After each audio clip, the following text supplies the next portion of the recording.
वो कहते हैं कि हेल्थ अगर अच्छी है तो मन भी अच्छा होता है, हेल्थ खराब है तो मन भी खराब सा रहता है, कोई काम करने को मन नहीं करता और कुछ कर भी नहीं सकते हैं। तो इसलिए सबसे पहले हेल्थ आपकी ठीक करते हैं शारीरिक तौर से और मन से भी वो आपको खुश रखते हैं। तो मन और तन की दोनों की सेहत का ख्याल रखते हैं, ये नहीं कि सिर्फ तन की सेहत का, क्योंकि तन अच्छा और मन मतलब दिमाग इधर उधर भटक रहा हो तब भी वो ठीक नहीं, वो भी बीमार हो वो भी ठीक नहीं। सो जो गुरु जी की संगत है सबसे पहले तो उनको ना डिप्रेशन नहीं होता, वो तो डिक्शनरी से आपको वर्ड हटा देना चाहिए कि वो हम बड़े डिप्रेशन में हैं, हम दवाइयाँ खा रहे हैं। ये सब गुरु जी की संगत को नहीं करना चाहिए। मैं क्यों बोलती हूँ नहीं करना चाहिए? क्योंकि जिसको गुरु मिल जाता है ना वो धीरे धीरे ये समझता है कि खुशियाँ मिल रही हैं। जिसको गुरु मिल जाता है ना तो उसको सुकून मिल रहा है, तो जहाँ सुकून है वहाँ डिप्रेशन नहीं हो सकता। जिसके पास जिनको गुरु मिल जाता है तो उनको लगता है कि दुनिया की चीज़ें मिले या ना मिले एटलीस्ट गुरु तो मिल गया, क्योंकि ज़्यादा से ज़्यादा परेशानियाँ चीज़ों की होती हैं और इंसानों की होती हैं। जिसको गुरु मिल जाता है ना तो उसको रिश्तों की कदर भी समझ में आती है कि अगर किसी ने उनकी परवाह नहीं करी या किसी ने उनका ध्यान नहीं रखा, सबसे ज़्यादा तो अपने ही नहीं ध्यान रखते, सबसे ज़्यादा तो अपने ही दुख देते हैं। बाहर वाले तो कुछ नहीं कहते, बाहर वाले तो चार बातें कह के सुन के पला जाके चले जाते। बट ये समझ लेना कि गुरु आपके संग है, गुरु आपके हमेशा साथ रहता है, गुरु कभी रिश्ता नहीं तोड़ेगा, भले ही सारे रिश्ते टूट जाए पर गुरु आपका साथ नहीं छोड़ेगा। तो वो हमेशा कहते हैं ना गुरु मेरे संग सदा में ना रहे, तो वो पक्का रिश्ता कर लो तो बाकी रिश्ते अपने आप ही टूट जाए। सो ये ही गुरु की वजह है कि उन्होंने आपको हर शब्द कीर्तन हर एक शब्द में सिखाया है, जीवन जीने की जांच है। शब्द गुरबानी तो पूरी दुनिया में सब सुनते हैं, सिर्फ सुनते हैं पर अमल नहीं करते। क्यों? क्योंकि वो सोचते हैं बस बोल दिया, बड़ा ठंडक लग रही है, बड़ा मीठा सा लग रहा है, बड़ा अच्छा सा लग रहा है, बस इसके बाद जो वो कह रहे हैं बात वो कोई सुनता ही नहीं। कितनी प्यारी प्यारी बातें वो सुनाते और हम सुनते नहीं हैं, हम अमल नहीं करते उसको। बेसिकली सब कुछ गुरबानी के अंदर है पर हम ढूंढ रहे हैं फिर भी कि कहाँ हमको क्या मिल जाए। सो ये गुरु जी ने हमें गुरबानी से जोड़ा ताकि हमें जीवन जीने की राह पता लगे। दूसरा, गुरुओं के पास जाने की जांच आती है।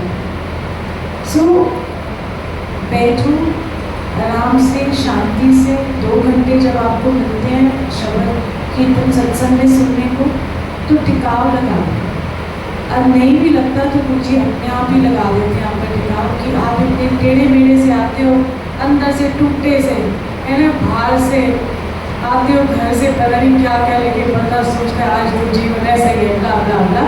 और जैसे ही यहाँ पहुँचते हो सत्संग में और थोड़ी देर बैठते हो तो आपका मन टिक जाए। फिर घर जाओगे तो एटलीस्ट अच्छा लेके जाओ, बाहर से तो आप पूरा करके ही लाते हो ना, अपनी परेशानियाँ लेके आते हो, अपने अंदर से गुड़ लेके आते हो, अपने अंदर से पता नहीं क्या क्या चल रहा होता है हमारे जीवन में। तो जैसे ही अंदर आते हो फिर गुरु को बैठा देखते हो तो आपको लगता है हाँ अपने घर आ गए, अब गुरु और मैं ये रिश्ता रखो गुरु से, ये रिश्ता रखो ये सत्संग में अपने गुरु के साथ। घर में आप बैठ के नहीं बैठ सकते 2 घंटे, कुछ भी कर लो, आप एक शब्द भी ढंग से नहीं कई बार सुन पाते हो, कोई बात।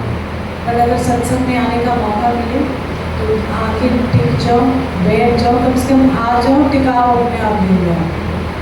सो ऐसे ही जब हम गुरु जी के पास गए थे तो हमें भी कौन सी अक्ल थी, हमें तो समझ ही नहीं थी कि शब्द गुरबानी क्या होती है, हमें ये नहीं पता लगता था कि गुरु के पास कैसे जाते हैं, क्या होता है गुरु के पास जाने से। हम तो बस ऐसे गए और धीरे धीरे धीरे जब शब्द सुने, और गुरु जी भी समझाने वाले वही होते हैं, और जब हम बैठते थे तो कभी कभी ऐसे लगता था जैसे शब्द ऊपर से निकल गया, पर वो इतने मीठे प्यारे शब्द लगाते थे गुरु जी की हमको समझ में आते थे, चाहे 4 लाइनें समझ में आती। बट अगर आपको समझ नहीं भी आ रही है ना तो आप सोचो कि जो वाइब्रेशन है शब्द की, जो उनकी एनर्जी है, जो उनको ब्लेसिंग देनी है, वो शब्द की थ्रू मिल जाती है।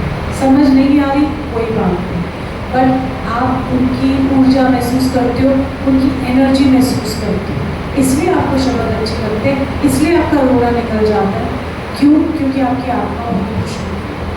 आप आते हो ना, तो आपने कभी आत्मा के लिए तो कुछ किया ही नहीं। मैंने भी मैं सोचती थी कि सब कहते थे कि तन की भूख तो खाने से मिट जाती है, और दिमाग की जो भूख है वो एंटरटेनमेंट हो जाती है, मूवीज चले गए, कितनी पार्टीज चले गए, इधर पार्टी रखी उधर करी, वो सब माइंड की एंटरटेनमेंट होगी।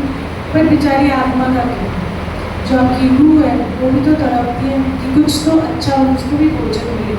तो शब्द कीर्तन को भोजन है, शब्द कीर्तन ही वो उनकी भूख मिटाता है, इसलिए वो खुश हो जाती है रूह, और तब आपके आंसू गिरते हैं। वो रोने के आंसू या दुख के नहीं होते, वो खुशी के आंसू होते, क्योंकि वो रूह इतनी गदगद हो जाती है कि आज मुझे अपना भोजन मिल गया, आज मेरी भूख मिटी है शब्द कीर्तन से। तो इसीलिए गुरु जी ने कंप्लीट पैकेज दिया, लंगर आपके तन दिमाग के लिए, और एंटरटेनमेंट भी हो जाता है। कैसे लोग कहते हैं क्या ये सत्संग में नाचना वाचना होता है? मैंने कहा जी ऐसा है, अगर फोटो के लिए नाचोगे तो वो गुरु के लिए नाचना नहीं होगा, फेसबुक के लिए नाचोगे तो वो नाचना नहीं होगा, पर अगर गुरु के लिए नाचना है तो वो आपका एक जिसको कहते हैं ना एक्सरे चलती है गुरु जी की, और आपका कल्याण है। ऐसे मैं बताती हूँ कि 2005 में गुरु पूर्णिमा थी, तो मुझे भी नहीं पता था कि कल्याण शब्द क्या होते हैं। तो उस टाइम में बहुत परेशान थे, एंड मैं पूरा वाला हेलीकॉप्टर वाला सत्संग नहीं सुनाऊंगी कि बहुत लंबा हो जाता है, इसलिए हमें नाचना है, बहुत सारी चीज़ें करके लंगर का। तो 2005 की गुरु पूर्णिमा थी, तो हमने कोई सरेंडर नहीं किया, कुछ नहीं किया। तो ऐसे जब वहाँ गई तो गुरु जी का आसन लगा हुआ था, जहाँ शिव जी की मूर्ति है जो बड़े बड़े मूर्ति हैं, वहाँ आसन लगा हुआ था, और वहाँ पे ना एक पंजाबी सिंगर आई थी नीलम शर्मा, और वो गाने गा रही थी, लटकेरी चादर, फिर बीच में शिव भजन चल रहे हैं, बीच में पंजाबी फोक सॉन्ग्स जैसे होता है। तो मैंने कहा ये मंदिर तो बड़ा अच्छा है, मतलब यहाँ पर है तो मंदिर, शिवलिंग भी है, शिव जी भी हैं, गुरु जी भी थे वहाँ बैठे हुए, बट समझ नहीं आई कि ऐसी जगह भी मैंने देखी। मंदिर में भी देखा कि लट्टे की चादर से लेटी रंग पाइया, पंजाबी में गा रहे थे फोक सॉन्ग, छेड़ाछाड़ी वाले सो वो लगे हुए, एंड वो गा रही थी, और वो कहते हैं ना गुरु जी के साथ जब आप आने लगते हो तो आज भी या पहले भी खिंचाव रहता है, आपको खिंच पड़ती है गुरु जी के पास जाने की, आपको खिंच पड़ती है कुछ बात सुनने की, आपको जैसे खिंच पड़ रही हो। सो मेरी भी खिंच बहुत बढ़ती है, और जब उन्होंने गाना गाया तो माधव मस्त लगन अरीदा पहला नंबर, मेरे से तो दिखाई नहीं गया, और मैं खड़े होके मैंने कहा वहाँ पर कक्कर खड़े थे, तो मैंने देखा कि कोई यहाँ नाच नहीं रहा, पता लगा मंदिर से निकाल दिया मुझे, या कुछ नहीं बोला, क्योंकि पता नहीं है ना आपको क्या चलता है यहाँ पर। सो वो किया, एंड मैंने बोला नाच रही हूँ, मतलब ऐसे ही इशारा कर दिया, और जब मैं नाची उस टाइम पे नचवाने वाले भी वो थे, बट भाव आपका चेक करते हैं वो भी। सो उस टाइम पे नाचते नाचते ऐसे लगा कि मेरा मालिक बैठा है, और मेरे सब कुछ अब इनके चरणों में, वो कहते ना मैंने दिल दे दिया गुरु जी को, अपनी आत्मा भी दे दी गुरु जी से इश्क, मतलब ऐसे अच्छा वाला इश्क होता ना, हमारे वाला इश्क। सो जब उनसे वो इश्क हुआ तो अब बोला कि जो ज़िंदगी में प्रॉब्लम चल रही नहीं चल रही वो तो सारी भूली गई मैं, क्योंकि मुझे लगा कि मेरा परमात्मा मुझे मिल, अब मुझे दुनिया में किसी चीज़ की ज़रूरत नहीं है, बस वो मिल गए मुझे। जैसे आज मैंने सुना ना जिन थ्रू मिल जा रहे हैं, सो वही वाली फीलिंग। और वैसे थे भी मुझे बड़ी खूबसूरत, मतलब हाथ लगा ऐसे कि रह गई, उनके गाल देखी, गोरे गोरे चमकते हुए, कैसे ना प्यार हो, कैसे ना इश्क। सो जब मेरी उनसे हुई तो खूब नाची, मैं खूब नाची, और जब मैं नाची तो बस मैंने बोला अब सब कुछ दिया, सरेंडर कर दिया। मेरे को लगा कि मैंने सरेंडर किया, चलो बोलना बात है, मुझे लगा कि बाद में लगा कि मैंने सरेंडर नहीं किया, मतलब ऐसा लगता है, पर मैंने कहा सब कुछ दे दिया और मेरे पास कुछ है ही नहीं दे। और एनीवे 2:30 बज गए थे रात के, और मैं जब गुरुजी से को मत्था टेकने गई और आज्ञा लेने गई तो मुझे कहते हैं तुमने बड़ा सोना नाचती है। मैंने कहा हाँ जी गुरु जी, थैंक यू गुरु जी। और मैंने कहा गुरु जी ऐसे ऐसे ना मेरे हस्बैंड का फ़ोन आया हुआ था बाहर से, तो उन्होंने बोला कि कुछ काम ही नहीं हो रहा, तो गुरु जी ने मुझे बोला जब तुम नाच रही सी तो मैं तेरा कल्याण ही कर रही सी। मैंने कहा हाँ जी गुरु जी। एंड ये भी मेरे कल्याण कल्याण में वो मेरे से ऊपर से मुझे भी समझ में आती थी क्या थे, बट कहने का मतलब था कि नाच के अंदर आपका कल्याण, पर नाचो तो गुरु के लिए, फेसबुक के लिए, यूट्यूब के लिए, इंस्टाग्राम के लिए। अगर उसके लिए नाचना है तो उसमें कल्याण नहीं है, और अगर नाचना है गुरु के लिए तो उसमें कल्याण। तो उससे आपकी नाच बोलते ना, नाच नाच गुरु का नाम है ना। तो बुल्ले शाह ने भी तो अपने गुरु को नाच के मनाया था, तो आप भी सिर्फ गुरु के लिए नाचो, अपने अंदर से नाचो। ये बाहर पहले तो जाके फेसबुक स्टोरी बताते ऐसे नच के आए थे मुझे सत्संग में गए। अगर सीरियस हो कल्याण कराने के लिए तो ये सब बंद कर दो, बिल्कुल नहीं। और फालतू में इधर उधर देख लो, क्या हम ड्रामा थोड़ी ना करें। सो गुरु के लिए नाचो, तो आज नाचोगे सब गुरु के लिए। सारे फोन अंदर होने चाहिए, बाहर में जाए क्या करना, देख के वीडियो बना के पहले देखोगे फिर उधर उधर लगाओगे, मतलब ऐसे ऐसे करके यू नो। कहीं पर मैं भी नाच रही हूँ तो ऐसे ऐसे करके छट्टो यार क्या करना है, लिंक टूटता है आपका गुरु से। सो नाचो, नाच में ही कल्याण है। और ऐसे तो बहुत सारे सत्संग भी हैं, पर कई बार आपको समझ नहीं होती कि जैसे जैसे मेरी माधुरी का सत्संग सुना, क्या हुआ कि मेरी सास, मैं जब पहली बार अपनी मदर इन लॉ को लेके गई गुरु जी के पास, तो मुझे ना वो सास कहना अच्छा नहीं लगता था। तो जब मैं पहली बार लेके गई तो मैंने बोला गुरु जी ये ना नीरज की मम्मी, मेरे हस्बैंड का नीरज है, तो वो मुझे ये नीरज की मम्मी। तो कह रहे तेरी भी तो कुछ लगती है, सास क्या है? मैंने कहा हाँ जी गुरु जी सास। कह रहे डांटी चंकी है, बड़ी चंकी है, कभी इंटरफेयर नहीं करती। मैंने कहा हाँ जी गुरु जी ये बात तो सही।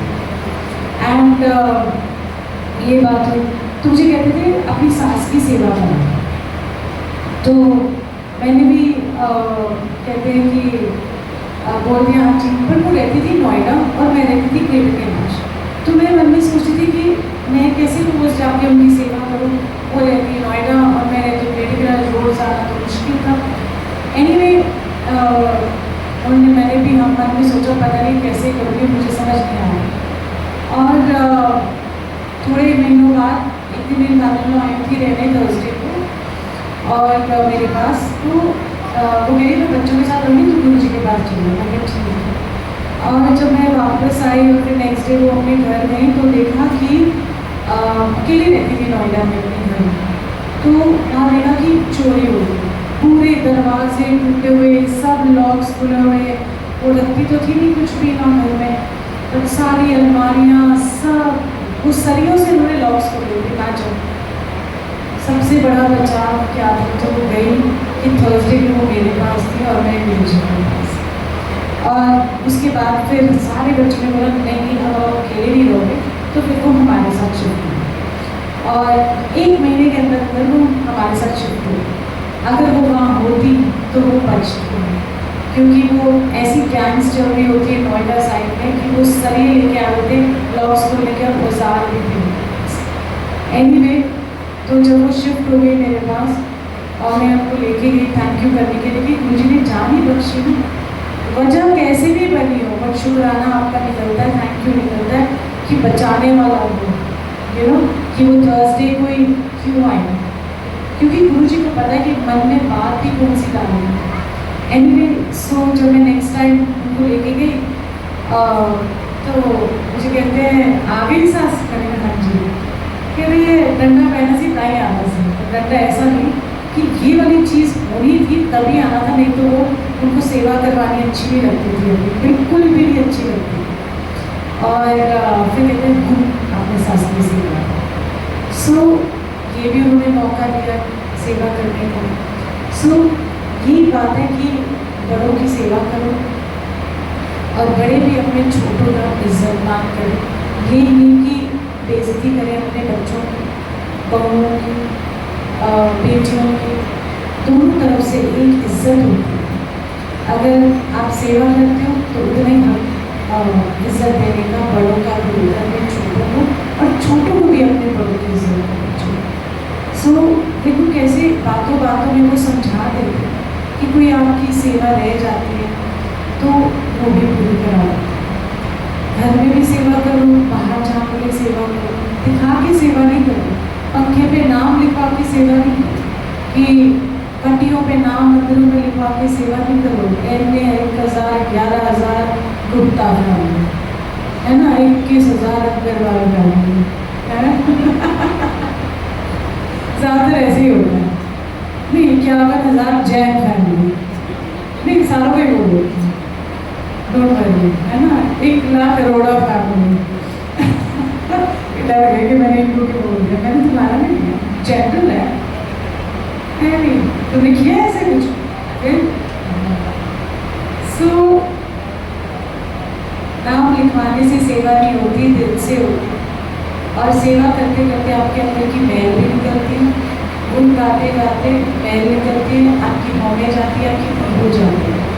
तो फिर आपको लगता है कोई भला गए बुरा गए, हमने तो गुरु को दे दिया ना, ये वो सुनाई नहीं दे रहा, कुछ भी नहीं सुनाई दे रहा, बंद ही हो गए कान हमारे, गुरु सुन लो, आप ही सुन लो, सारा हमारे तो है ही नहीं। हम और आप जब बोलो तो बिल्कुल बरसा है ना, मैं करवा बोले बोले हाँ जी कैसे हो गई आपकी डांट फटकार, अब मैं भी कुछ कह रही। सो रवैया बदलता है गुरु जी के पास आने से। ये गुरु जी की वजह है कि आपको अंदर से बदल रहे हैं, आपको इतना प्यार देते हैं कि आप प्यार देने वाले बन जाते हैं, आपको इतना अंदर से बदलते हैं कि आप सोचते हो कि क्या करना है यार, ईर्ष्या करके ये सब करके। सो ऐसे ही हंसते रहो, मुस्कुराते रहो और अंदर से बदलो, दिखाने के लिए नहीं बदलना। ओके मतलब बच्चे गुरु जी और मीठा ऊपर से, अंदर से बेशक चुड़िया चला दो दूसरे को, वो नहीं, अंदर से नहीं बदलो। अंदर से बदलोगे तो ऊपर से भी चमक जाओगे। मैं तो जितनी मर्जी लागे लगा लो फर्क नहीं पड़ता, थोड़ी देर बाद मुझे हट्टी जाओ। बी केयरफुल है ना, थोड़ा ना प्लेट को नीचे से पकड़ के, कोई या तो टिश्यू से कर लेंगे, एक टिश्यू दे देना, 2-3 टिश्यूज दे दो जरा। अभी अभिषेक टिश्यू सो मुस्कुरा दो पहले, तो अच्छे से मुस्कुराओगे, गुरु जी को प्यार करोगे, करोगे कितना सारा ना, ऐसे करके बता सकते हो, वो Shahrukh Khan style, you know. So प्यार करो, नहीं कभी भी ऐसे करके बता दो ना, स्टाइल है हमारे गुरु भी तो स्टाइलिश है बड़े, और संगत को भी स्टाइलिश बना दिया बाय द वे। ऐसे में गुरु जी के पास गई तो सिंपल होते हैं हम लोग, तो ऐसे ही सिंपल, बट जब मैं गुरु जी के पास गई ना, दोनों हाथ से पकड़ लेना प्लीज ना कर। सो जब मैं गई तो एक दिन मैं साड़ी पहन के चली गई गुरु जी के पास, एंड मुझे साड़ी पहन के जाना अच्छा लगता था गुरु के पास, पता नहीं क्यों अच्छा लगता था। उनकी वो साजन को ले जाना है तो मतलब सवर में जाता है, एंड जब साड़ी पहन के गई तो एक मुझे कहते हैं तू ना गुरु देखो आके स्टाइलिश हो गई है। तो मैंने बंदा स्टाइलिश नहीं भी था ना, तो स्टाइलिश बना ही दिया, चाहे कुर्ते पजामे में क्यों ना घूमे, टी शर्ट और पजामे में घूमते रहे, वो भी स्टाइलिश ही लगती है। तो इसलिए सारी संगत को गुरु जी ने स्टाइलिश बना दिया है, आगे सबकी ड्रेसिंग चेंज हुई है, तो बाहर अंदर से भी बदला और बाहर से भी बदल हो गया, है ना। और इसे मान के लोग सब जगह है ना, जाते हो आगे गुरु जी की संगत, पता ही नहीं हो तो गाँव कहाँ जा रहा है, पर सारी गुरु जी की संगत को हम वैसी इज्जत मान देंगे, जानते ही नहीं है, तो उठ के भी यहाँ से आ जाएगा, हम उसको उतना इज्जत मान देंगे कि ये गुरु जी की संगत है। सो सबसे बड़ा चेंज ये आया आपको, ठीक है। सो जय गुरु जी, बहुत सारा प्यार आप सबको, बहुत सारी मुस्कुराहटें आपकी ज़िंदगी में, और ऐसे ही हंसते रहना, मुस्कुराते रहना। गुरु जी को बहुत सारा प्यार करना है ना।